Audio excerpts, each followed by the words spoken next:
Good afternoon, everyone. This is Meteorologist Steve LaVoie providing you an update on recently named Tropical Storm Imelda.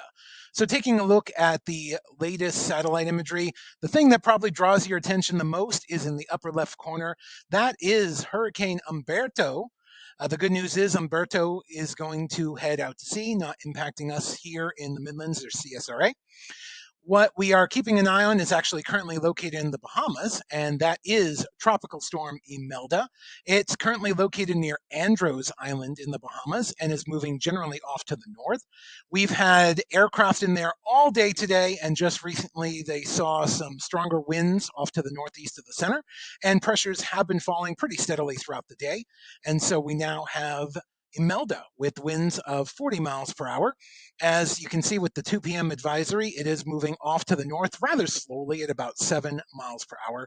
And the forecast, the confidence continues to increase that it'll move generally off to the north during the next 24 to 36 hours before taking that sharp turn, as you can see, off to the east. And that means it is expected to pass well to our south and east early next week. So, what does that mean for the Midlands and CSRA? Well, it's all good news. Effectively, now it looks like it'll pass well off to the southeast, with rain being the primary and possibly only potential hazard for us. Looks like we could still see periods of heavier rain. The focus is going to be along and east of I-95 for us. There might be a little bit of isolated flash flooding, but considering how dry we've been, any impacts will be very limited.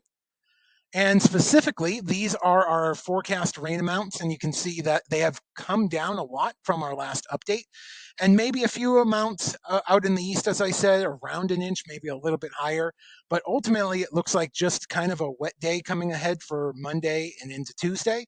And following this, it looks like we could see some cooler and drier air as we head towards the end of the week. And with that, we'll wrap things up. And this will probably be the last update we'll have on Imelda unless things change a bit. But with that, everyone, have a great afternoon.